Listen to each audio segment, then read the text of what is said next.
नमस्कार, KP news के bulletin में आपका स्वागत है। मैं हूं अश्विनी आपके साथ। चलिए शुरू करते हैं आज के खबरों का सिलसिला। उससे पहले एक नजर आज की सुर्खियों पर डालते हैं। यादलापुर ग्राम में Mohammed Firoz Khan forwards team cricket tournament. Karnataka सरकार स्वास्थ्य पेशेवरों के हितों की रक्षा के लिए प्रतिबद्ध, सिद्धरामैया ने कहा। कर्नाटक में स्वास्थ्य पर्यटन के लिए होम स्टे की जांच और उसे सुव्यवस्थित किया जाएगा, मंत्री एच के पाटिल। राहुल गांधी ने चीन को लेकर दिया ऐसा बयान, संसद में मचा हंगामा। स्पीकर बोले आपको सबूत पेश करना होगा। दिल्ली पुलिस को गुंडई पर उतारने जा रही है भाजपा। केजरीवाल ने वीडियो शेयर कर दिल्ली चुनाव में धांधली करने का लगाया आरोप।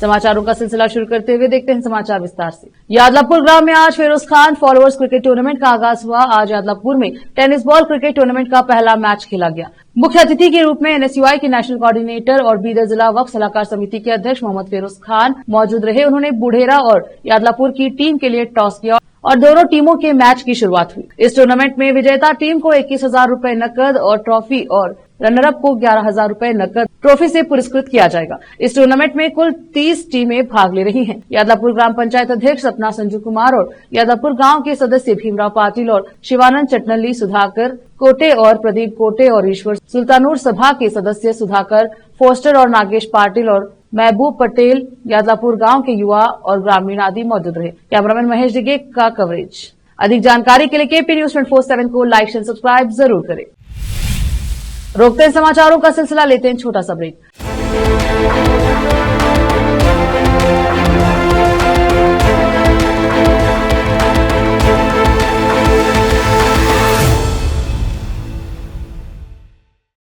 नूर एजुकेशन ट्रस्ट बीदर की ओर से चलाए जाने वाला Noor MEd and BEd college Bidar, recognised by NCTE Delhi and affiliated to Bidar University, Bidar. Admission are open for the academic year 2024-25. विशेषज्ञ और सक्षम शिक्षकों द्वारा शिक्षा प्राप्त करने के लिए नूर एमएड एंड बीएड कॉलेज में दाखिला लें और शांत वातावरण में शिक्षा प्राप्त करें। बीदर शहर में बेहतर शिक्षा का एकमात्र केंद्र Noor MEd and BEd college, Shahpur gate, Bidar. Phone numbers 9945283920, 8482221297।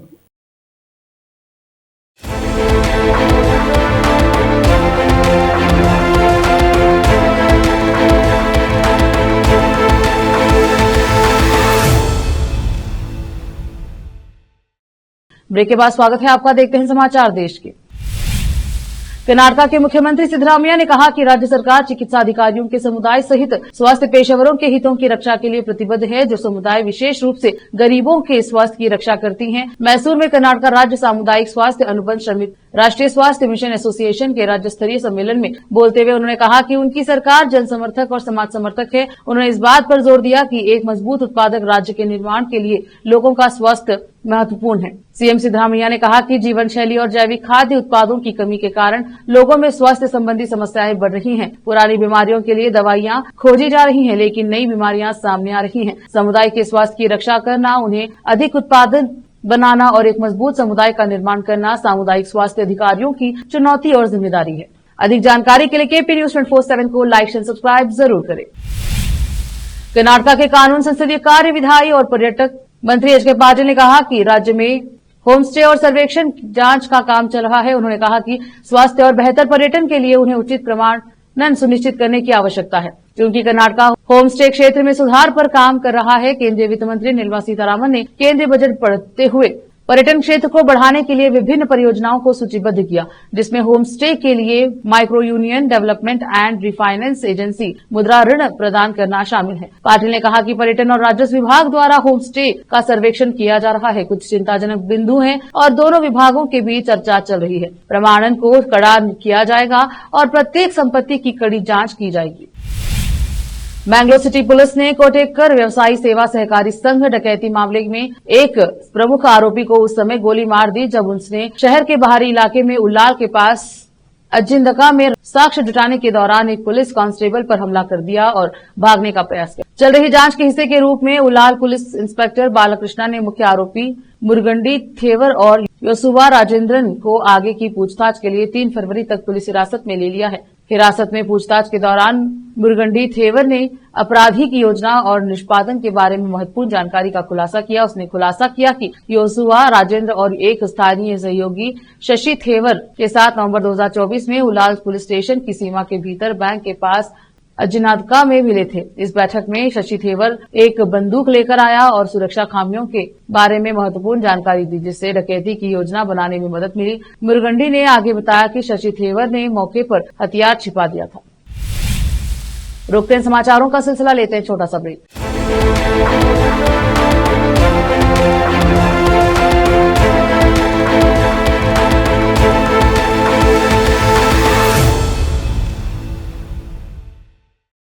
Noor education trust Bidar की ओर से चलाए जाने वाला Noor MEd and BEd college Bidar recognised by NCTE Delhi and affiliated to Bidar University, Bidar, admission are open for the academic year 2024-25.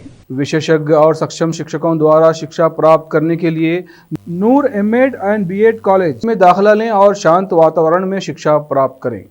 Bidar शहर में बेहतर शिक्षा का एकमात्र केंद्र Noor MEd and BEd college, Shahpur gate, Bidar. Phone numbers 9945283920, 8482221297।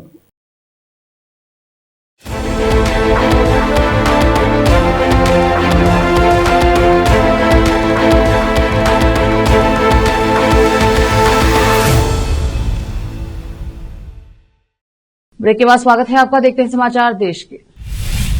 संसद के बजट सत्र में सोमवार को कांग्रेस सांसद और लोकसभा में नेता प्रतिपक्ष राहुल गांधी ने भीषण भाषण दिया। इस दौरान राहुल गांधी ने चीन को लेकर कई ऐसे दावे किए कि हंगामा शुरू हो गया। राहुल गांधी ने दावा किया कि चीन भारत की सीमा में घुसा हुआ है और उसने भारत के 4000 वर्ग किलोमीटर क्षेत्र पर कब्जा कर रखा है। राहुल गांधी ने इस बयान पर एनडीए के सांसदों से कड़ी आपत्ति जताई। स्पीकर ओम बिरला ने भी राहुल गांधी को कहा कि उन्हें इस दावे के बारे में तथ्य पेश करने होंगे। लोकसभा में राहुल गांधी ने कहा कि हमारे सेनाध्यक्ष ने कहा है कि चीन हमारे क्षेत्र के अंदर है, ये एक फैक्ट है। चीन हमारे क्षेत्र में जिस कारण से बैठा है कि मेक इन इंडिया फेल हो गया, इसका कारण है कि भारत उत्पादन करने में इनकार कर रहा है और मुझे चिंता है कि भारत इस क्रांति को एक बार फिर चीन के हाथों सौंपने जा रहा है। राहुल गांधी ने कहा कि जब हम चीन के साथ युद्ध लड़ेंगे तो हम चीनी इलेक्ट्रॉनिक मोटर, चीनी बैटरियों से लड़ रहे होंगे और ऑप्टिक्स और चीनी बैटरी खरीदेंगे। राहुल गांधी ने आगे कहा कि प्रधानमंत्री ने इसका खंडन किया है, लेकिन सेना का कहना है कि चीन हमारे क्षेत्र के 4000 वर्ग किलोमीटर पर बैठा है।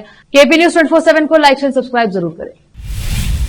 दिल्ली विधानसभा चुनाव को लेकर सारी राजनीतिक पार्टियों ने कमर कस लिया है। दिल्ली में 5 फरवरी को वोट डाले जाएंगे। उससे पहले आम आदमी पार्टी के मुखिया अरविंद केजरीवाल ने दिल्ली चुनाव को लेकर धांधली करवाने का आरोप भाजपा पर लगाया है। केजरीवाल ने अपने ऑफिशियल एक्स हैंडल से एक वीडियो शेयर किया है, जिसमें वे दिल्ली की जनता को संबोधित करते हुए नजर आ रहे हैं। वीडियो में केजरीवाल दिल्ली की जनता को सावधान करते हुए दिख रहे हैं। अपने संबोधन के दौरान अरविंद केजरीवाल ने कहा कि पूरी दिल्ली के माहौल से ये तो साबित हो गया है कि आम आदमी पार्टी ऐतिहासिक जीत दर्ज करने जा रही है और भारतीय जनता पार्टी अपने अस्तित्व के सबसे बुरी हार की तरफ बढ़ रही है। तो यह बात साफ है कि चुनाव को प्रभावित करने के लिए भारतीय जनता पार्टी कुछ भी करेगी। आगे केजरीवाल ने कहा कि भारतीय जनता पार्टी के सूत्रों से यह पता चला है कि इस चुनाव में भाजपा दिल्ली पुलिस का गलत इस्तेमाल करने वाली है। सारे कानून और संविधान को ताक पर रखकर भाजपा दिल्ली पुलिस को पूरी गुंडई पर उतारने जा रही है। भाजपा अपने गुंडों को इस्तेमाल कर लोगों को डराएंगे, धमकाएंगे और आपसे जबरन वोट ले लेंगे। अधिक जानकारी के लिए केपी न्यूज 24/7 को लाइक एंड सब्सक्राइब जरूर करें।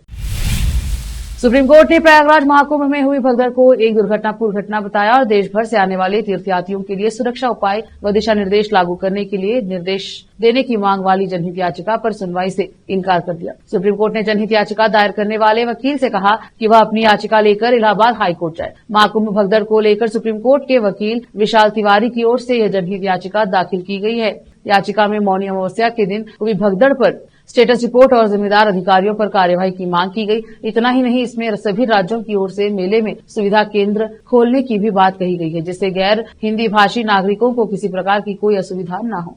अधिक जानकारी के लिए केपी न्यूज 24/7 को लाइक शेयर सब्सक्राइब जरूर करें। भारतीय रेलवे सेना के सिग्नल इंजीनियरों के 2015 बैच की पदोन्नति फाइल रेलवे बोर्ड के अध्यक्ष और मुख्य कार्यकारी अधिकारी की गोपनीय कक्ष से गायब हो गई है, जिसके बाद अधिकारियों ने सर्च मेमो जारी किया है। सूत्रों ने रविवार को यह जानकारी दी। 24 जनवरी के सर्च मेमो के अनुसार गोपनीय प्रकोष्ठ ने सूचित किया है कि भारतीय रेलवे सिग्नल इंजीनियर सेवा IRSSE के वर्ष 2015 के कनिष्ठ प्रशासनिक ग्रेड JAG पैनल के अधिकारियों की फाइल का पता नहीं चल पा रहा है। सूत्रों ने बताया कि फाइल में सिग्नल विभाग के 200 से अधिक JLG अधिकारियों के प्रमोशन संबंधी डॉक्यूमेंट्स हो सकते हैं। मेमो में अधिकारियों और कर्मचारियों से कहा गया है कि वे अपने अपने शाखाओं, अनुभागों, अधिकारियों के कमरों में इस फाइल की गहन तलाश करें। इसमें कहा गया है कि तलाश के निष्कर्ष के संबंध में 29 जनवरी 2025 तक सूचित करें। सूत्रों के अनुसार उक्त फाइल का अब भी कोई सुराग नहीं लगा है। रेलवे बोर्ड के कार्यकारी निदेशक सूचना एवं प्रचार दिलीप कुमार ने इस मामले पर किसी भी सवाल का कोई जवाब नहीं दिया।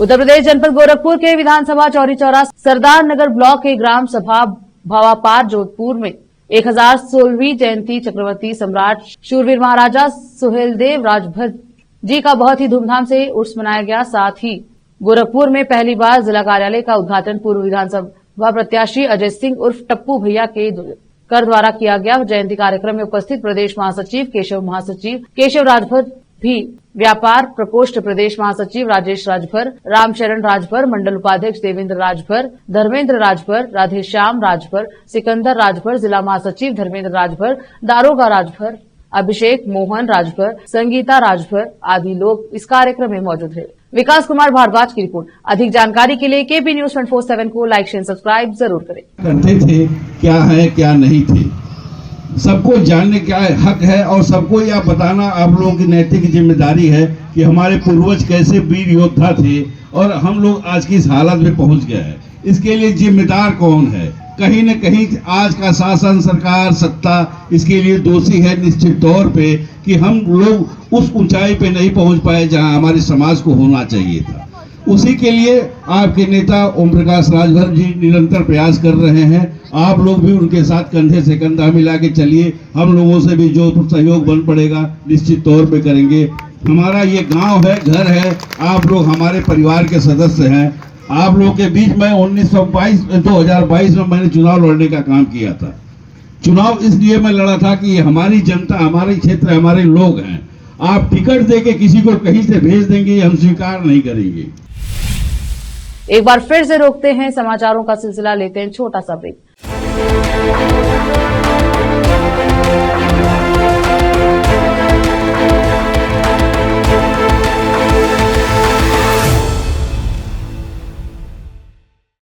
नूर एजुकेशन ट्रस्ट बीदर की ओर से चलाए जाने वाला Noor MEd and BEd college Bidar recognised by NCTE Delhi and affiliated to Bidar University, Bidar, admission are open for the academic year 2024-25.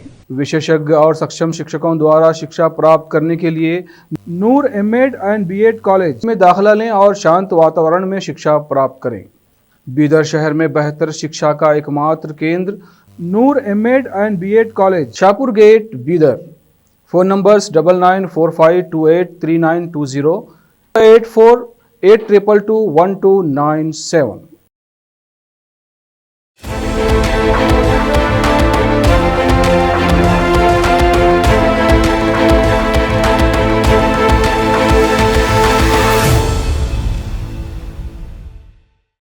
Break के बाद स्वागत है आपका। देखते हैं अंतर्राष्ट्रीय समाचार। रूस में कुरुक्षेत्र के सुदजा शहर में एक बोर्डिंग स्कूल पर घातक हमले के लिए यूक्रेन और रूस ने एक दूसरे को जिम्मेदार ठहराया। यह शहर पिछले 5 महीने से यूक्रेन के नियंत्रण में है। यूक्रेन के सशस्त्र बलों के जनरल स्टाफ ने शनिवार रात कहा कि हमारे हमले में 4 लोग मारे गए और 4 अन्य गंभीर रूप से घायल हुए। यूक्रेन ने कहा है कि इमारत के मलबे से यूक्रेनी सैनिकों ने 84 लोगों को सुरक्षित बाहर निकाल लिया। यूक्रेन के राष्ट्रपति वोलोदिमीर जेलेंस्की ने कहा है कि मॉस्को ने उस बोर्डिंग स्कूल पर बमबारी की जिसमें आम नागरिकों ने शरण ली थी। रूसी रक्षा मंत्रालय ने रविवार तड़के दावा किया कि स्कूल पर मिसाइली हमला यूक्रेनी सेना ने किया था। उसने कहा कि 5 मंजिला इमारत पर इस हमले में 17 लोग घायल हो गए हैं। अधिक जानकारी के लिए KP News 24/7 को लाइक शेयर सब्सक्राइब जरूर करें। भले ही पश्चिमी देश ईरान के बैलिस्टिक मिसाइल कार्यक्रम को लेकर परेशान हैं और उस पर मध्य पूर्व को अस्थिर करने का आरोप लगा रहे हैं, लेकिन इसका ईरान पर कोई असर देखने को नहीं मिल रहा है।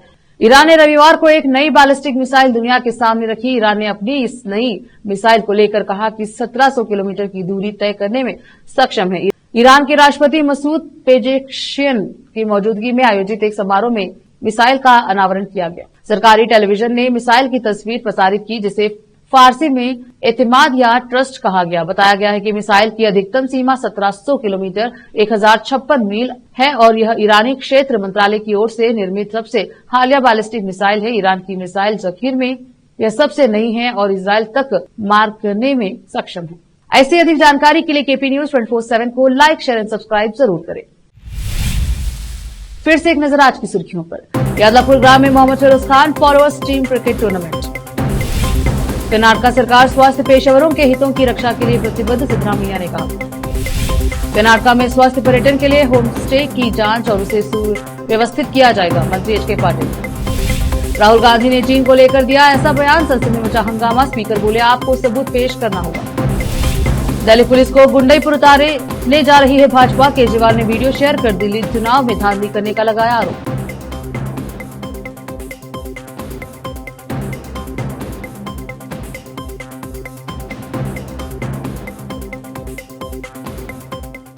केपी न्यूज के बुलेटिन में अब तक के लिए इतना ही। देखते हैं केपी न्यूज 24/7। अधिक जानकारी के लिए केपी न्यूज 24/7 को लाइक, शेयर, सब्सक्राइब जरूर करें। धन्यवाद।